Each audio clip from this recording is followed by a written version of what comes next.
Introdução.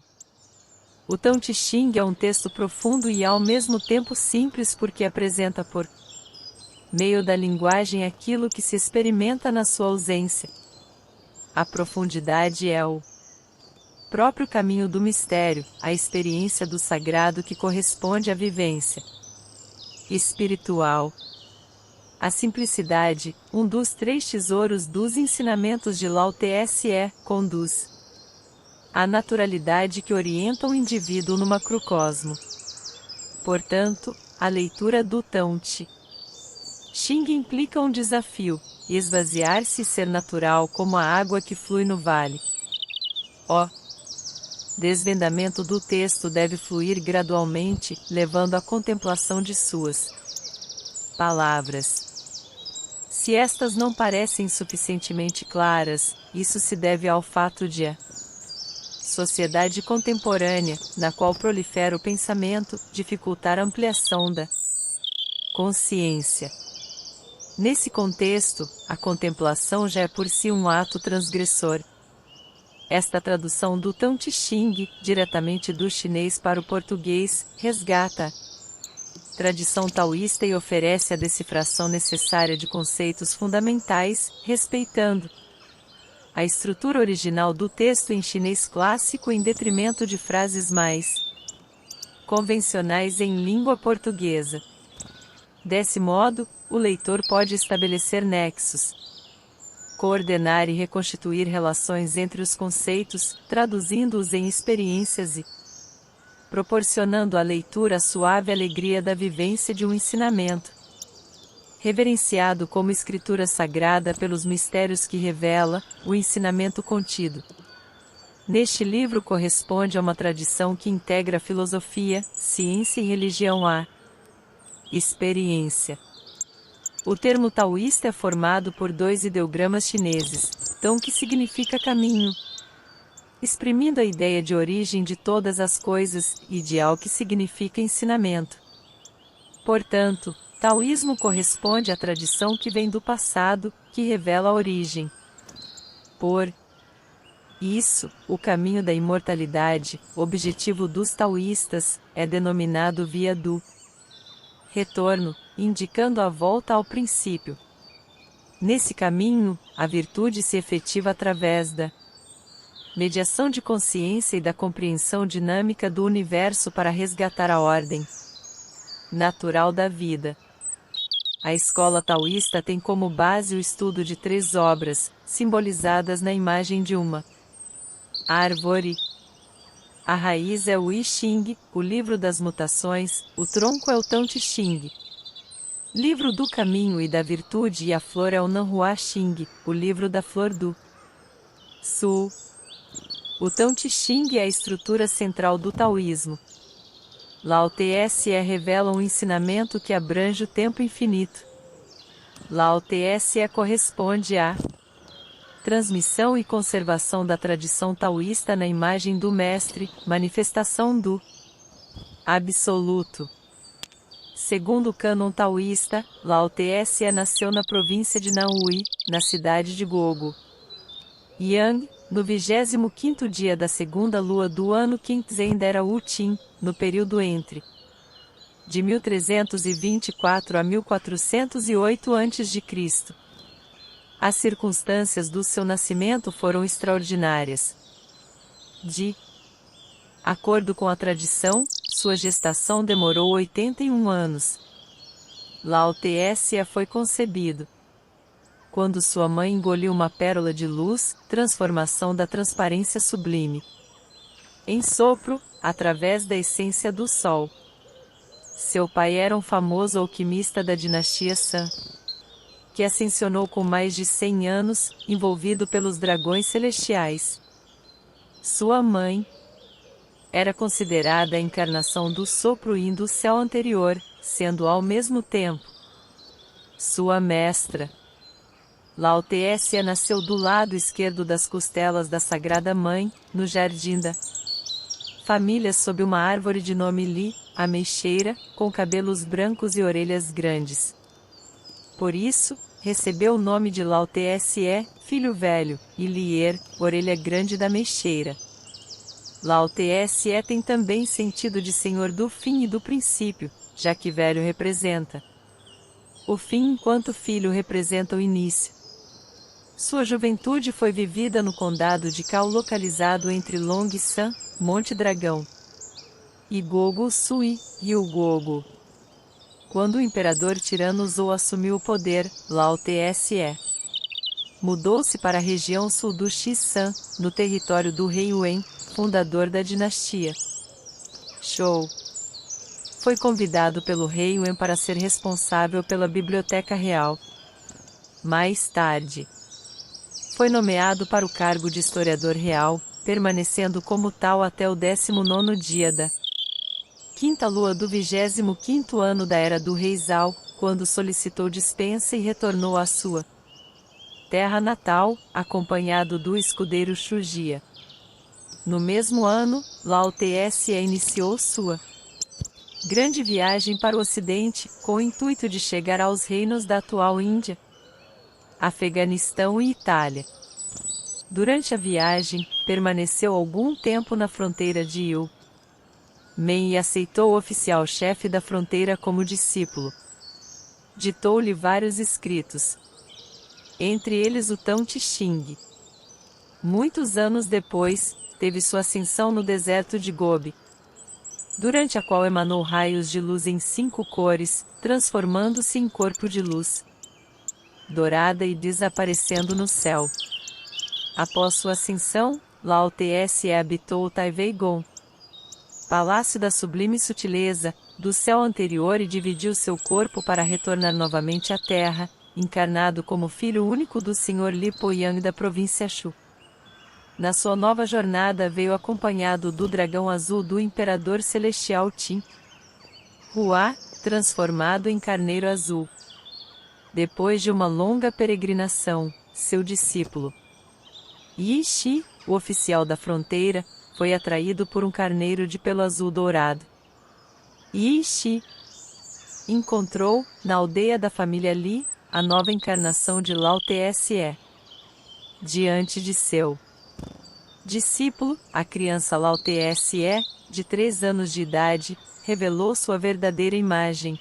Seu corpo cresceu, transformando-se em luz dourada branca, cercado de inúmeros imortais celestiais. Lao Tse pronunciou mais um ensinamento, o Tratado Maravilhoso do Princípio Solar do Tesouro do Espírito, Lingbon Yuan Yang Miao Xing.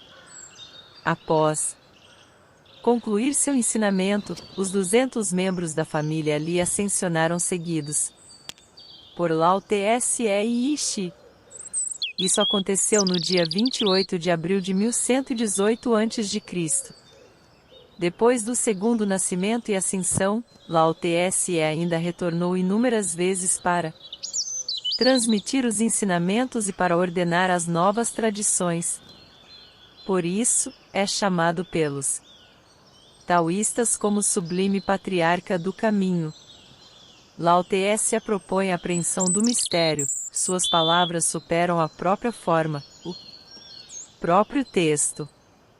O desvendamento gradual do ensinamento, aqui oferecido, tenta trazer a apreensão daquilo que, para ele, constitui exatamente o indizível. Capítulo 1. O caminho que pode ser expresso não é o caminho constante. O nome que pode ser enunciado não é o nome constante. Sem nome é o princípio do céu e da terra. Com nome é a mãe de 10.000 coisas. Assim, a constante não ou a aspiração 3 é contemplar as maravilhas 4. E a constante aspiração 5 é contemplar o orifício 6. Ambos são distintos em seus nomes, mas têm a mesma origem. O comum entre os dois se chama Mistério 7. O mistério dos mistérios é o portal para todas as maravilhas. Capítulo 2. Quando os seres sob o céu reconhecem o belo como belo, então isso já se tornou um mal. E reconhecendo o bem como bem, então já não seria um bem. A existência e a inexistência geram-se uma pela outra. O difícil e o fácil completam-se um ao outro. O longo e o curto estabelecem-se um pelo outro. O alto e o baixo inclinam-se um pelo outro. O som e a tonalidade são juntos um com o outro. O antes e o depois seguem-se um ao outro. Portanto, o homem sagrado realiza a obra pela não ação. E pratica o ensinamento através da não palavra. Os 10.000 seres fazem, mas não para se realizar. Iniciam a realização, mas não a possuem. Concluem a obra sem se apegar. E justamente por realizarem sem apego, não passam. Capítulo 3. Não valorizando os tesouros, mantém-se o povo alheio à disputa. Não enobrecendo a matéria de difícil aquisição, mantém-se o povo alheio à cobiça. Não admirando o que é desejável, mantém-se o coração alheio à desordem. O homem sagrado governa. Esvazia seu coração. Enche seu ventre. Enfraquece suas vontades. Robustece seus ossos. Mantém permanentemente o povo sem conhecimentos e desejos. Faz com que os de conhecimento não se encorajem e não hajam. Sendo assim, nada fica sem governo. Capítulo 4. O caminho é o vazio. E seu uso jamais o esgota. É imensuravelmente profundo e amplo, como a raiz dos 10.000 seres. Cegando o corte. Desatando o nó. Harmonizando-se a luz. Igualando-se a poeira. Límpido como a existência eterna.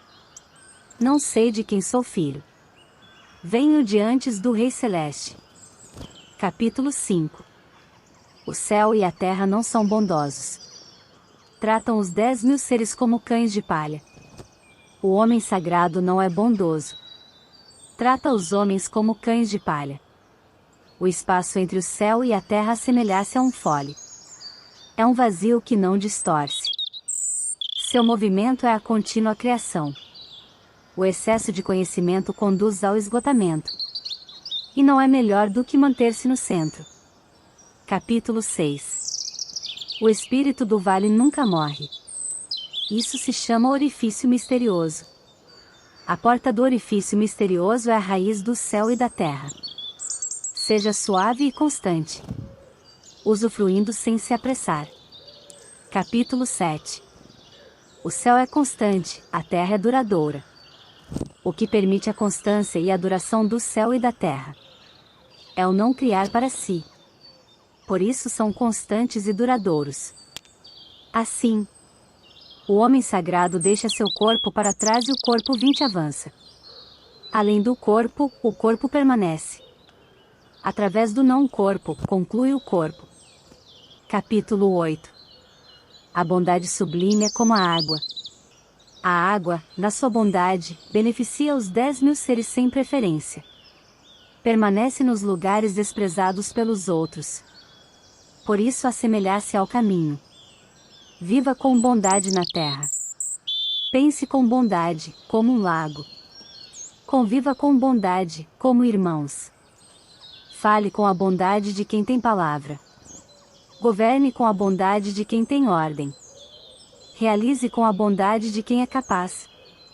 Haja com bondade todo o tempo. Não dispute, assim não haverá rivalidade. Capítulo 9. O que é mantido cheio não permanece até o fim. O que é intencionalmente polido não é um tesouro eterno. Uma sala cheia de ouro e jade é difícil de ser guardada.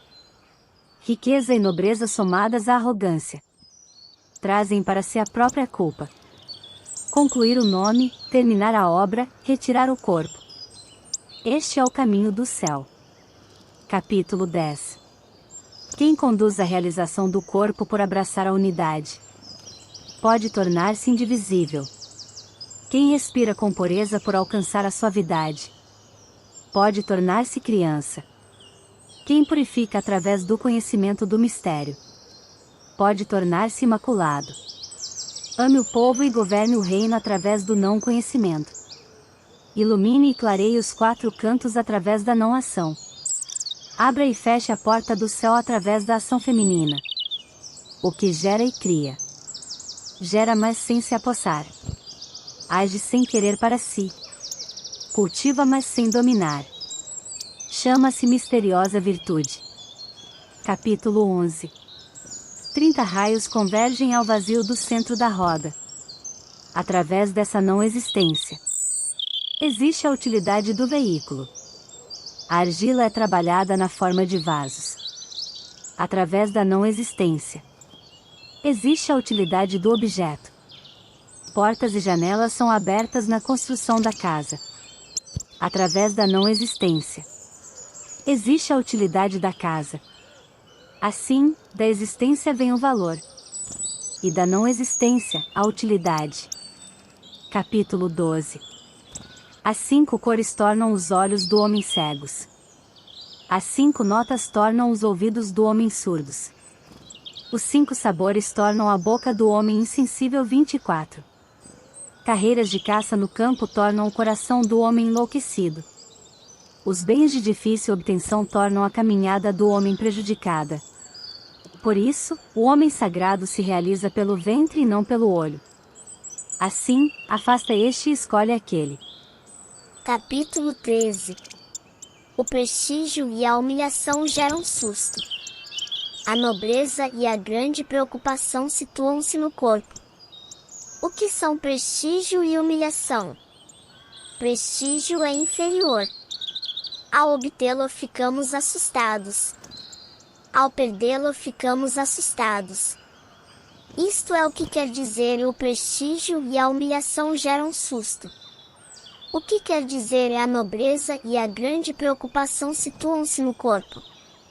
A razão de eu ter esta e grande preocupação é ter um corpo. Se não tivesse um corpo, com que teria que me preocupar? Por isso, nobre é aquele que entrega o corpo ao mundo. A este o mundo pode se entregar. Quem ama faz do mundo seu corpo. Neste o mundo pode confiar. Capítulo 14. Aquilo que se olha e não se vê, chama-se invisível. Aquilo que se escuta e não se ouve, chama-se inaudível.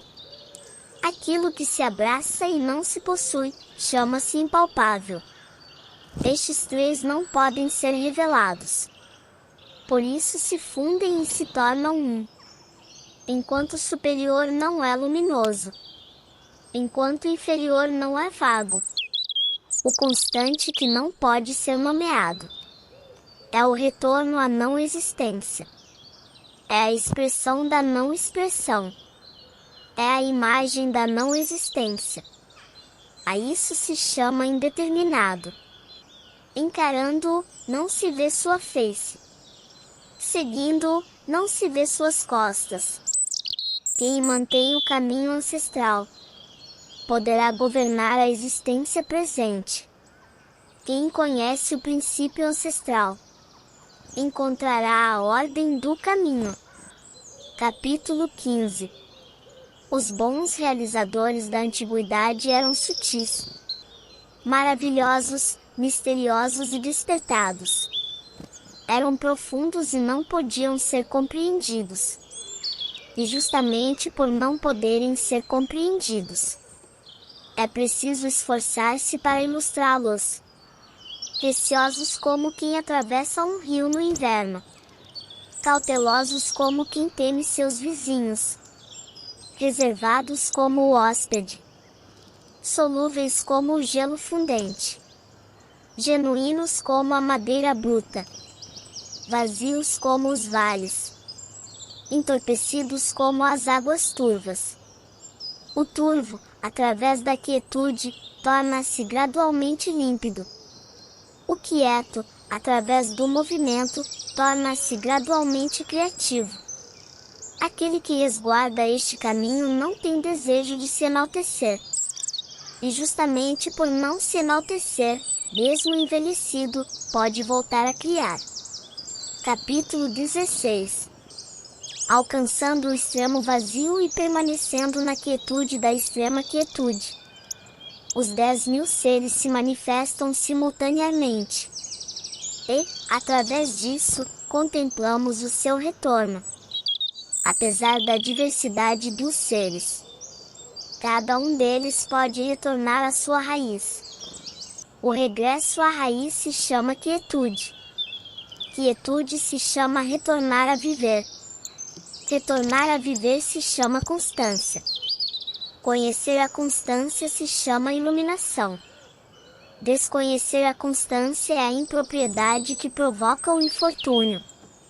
Quem conhece a constância é abrangente. Quem é abrangente pode ser coletivo. O coletivo tem o poder da criação. A criação tem o poder do céu. O céu tem o poder do caminho. O caminho tem o poder do eterno. Assim, mesmo perdendo o corpo, não irá perecer. Capítulo 17. Do Supremo, o inferior tem apenas ciência da existência. Do estado que o sucede, intimidade ou admiração. Do estado seguinte, temor ou desprezo. Não havendo suficiente confiança, surge a desconfiança. Quem valoriza a palavra, realiza a obra sem deixar rastros. Assim, o povo achará que surgiu por si, naturalmente. Capítulo 18. Quando se perde o grande caminho. Surgem a bondade e a justiça 26. Quando aparece a inteligência. Surge a grande hipocrisia. Quando 6 parentes 27 não estão em paz. Surgem o amor filial e o amor paternal. Quando há desordem e confusão no reino. Surge o patriota. Capítulo 19. Anule o sagrado e abandone a inteligência. E o povo 100 vezes se beneficiará. Anule a bondade e abandone a justiça. E o povo retornará ao amor filial e ao amor paternal. Anule a engenhosidade e abandone o interesse. E não haverá mais ladrões nem roubos. Se estas 3 frases ditas não são o suficiente, então faça existir aquilo em que se possa confiar, encontrando e abraçando a simplicidade, reduzindo o egoísmo e diminuindo os desejos. Capítulo 20. No ensinamento pela supressão não há preocupações. Entre aceitar e repudiar, qual a diferença?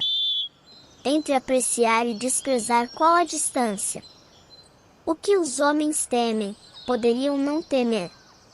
Abandone isso antes que se esgote. Os homens se agitam como um festejo na grande prisão, ou como subir à varanda na primavera. Meu corpo não tem expressão. Como uma criança antes de nascer. Como a estrela Coei que não tem onde se apoiar. As pessoas todas possuem em excesso. Somente eu aparento estar perdendo. Sou como um ignorante que tem o coração puro. Os medíocres vivem lúcidos. Somente eu aparento estar confuso. Os medíocres vivem lúcidos. Somente eu estou introspectivo. Indefinido como uma infinita noite silenciosa. As pessoas todas têm um ego. Somente eu ignoro considerando-o precário. O que quero que me distinga dos demais é valorizar o alimentar-se da mãe. Capítulo 21. A abrangência da virtude do orifício 30 é seguir apenas o caminho. O caminho, enquanto existência, é indistinguível e indescritível. Dentro do indistinguível e indescritível há uma existência. Dentro do indistinguível e indescritível há uma imagem. E dentro dessa profunda obscuridade há uma essência. Essa essência é absolutamente autêntica. E dentro dela há uma prova. Desde a antiguidade até hoje o seu nome nunca foi esquecido. E ele pode observar a beleza e a bondade de tudo. Como posso saber a causa da beleza e da bondade de tudo? É através da prova. Capítulo 22. Curvar-se permite a plenitude. Submeter-se permite a retidão. Esvaziar-se permite o preenchimento. Romper permite a renovação. Possuir pouco permite a aquisição. Possuir muito permite a ganância. Por isso, o homem sagrado abraça a unidade, tornando-a o modelo sob o céu. Não julga por si, por isso é óbvio.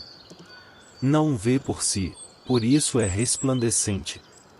Não se vangloria, por isso a realização. Não se exalta, por isso cresce. Só por não disputar, nada pode disputar com ele. Antigamente se dizia, curvar-se permite a plenitude. Como poderiam ser palavras vazias? Assim, ao alcançar a plenitude encontra-se o retorno. Capítulo 23. Falar pouco é o natural. Um redemoinho não dura uma manhã. Uma rajada de chuva não dura um dia. De onde provém essas coisas? Do céu e da terra. Se nem o céu e a terra podem produzir coisas duráveis, quanto mais os seres humanos. Por isso, quem segue e realiza através do caminho adquire o caminho. Quem se iguala à virtude adquire a virtude. Quem se iguala à perda, perde o caminho. Convicção insuficiente leva a não convicção. Capítulo 24. Quem respira apressado não dura. Quem alarga os passos não caminha. Quem vê por si não se ilumina. Quem aprova por si não resplandece.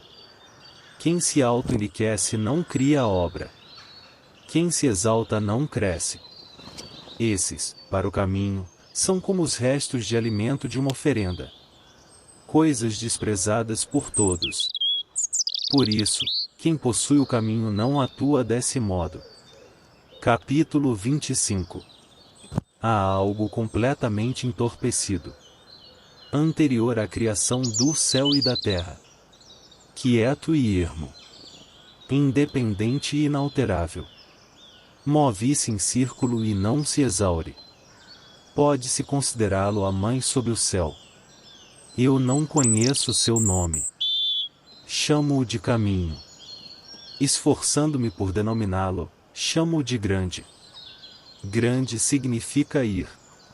Ir significa distante. Distante significa retornar. O caminho é grande. O céu é grande. A terra é grande. O rei é grande. Dentro do universo há 4 grandes, e o rei é um deles. O homem se orienta pela terra. A terra se orienta pelo céu. O céu se orienta pelo caminho. O caminho se orienta por sua própria natureza. Capítulo 26. A ponderação torna enraizado o leviano. A quietude torna governado o inquieto. Por isso o homem superior termina o dia de caminhada sem se afastar da ponderação e dos recursos. Embora existam maravilhas em perspectiva, permanece quieto e naturalmente transcendente. Como pode um senhor de 10.000 veículos 35 utilizar seu corpo levianamente sob o céu? Ao ser leviano, perderia a raiz. Ao ser inquieto, perderia o governo. Capítulo 27. A boa caminhada não deixa rastros ou pegadas. A boa palavra não deixa imperfeição para críticas. O bom cálculo não utiliza medida nem número. A boa porta não necessita de ferrolho para ser fechada. E não pode ser aberta. O bom nó não necessita de corda para ser atado. E não pode ser desatado. Assim, o homem sagrado é constante e bondoso. Salva os homens e não abandona os homens. É constante e bondoso. Salva coisas e não abandona coisas. Isso se chama herdar a luz. O homem bom é mestre daquele que não é bom. O homem que não é bom é o recurso daquele que é bom. Quem não valoriza seu mestre e quem não ama seu recurso, mesmo inteligente, permanece enormemente desorientado. A tudo isso denomina-se maravilha essencial. Capítulo 28. Conhecendo o masculino, resguardando o feminino. Sendo a ravina sob o céu, sem se afastar da virtude eterna, retornará a ser criança. Conhecendo o branco, resguardando o negro. Sendo modelo sob o céu, sem se enganar com a virtude eterna, retornará à extremidade, inexistente. 36. Conhecendo a glória, resguardando a humildade. Sendo o vale sob o céu. Sendo o vale sob o céu, completará a virtude eterna. E retornará a ser madeira bruta. A madeira bruta partida transforma-se em instrumentos. E o homem sagrado utiliza-os através de um regente. Isto tudo é um grande corte sem incisão.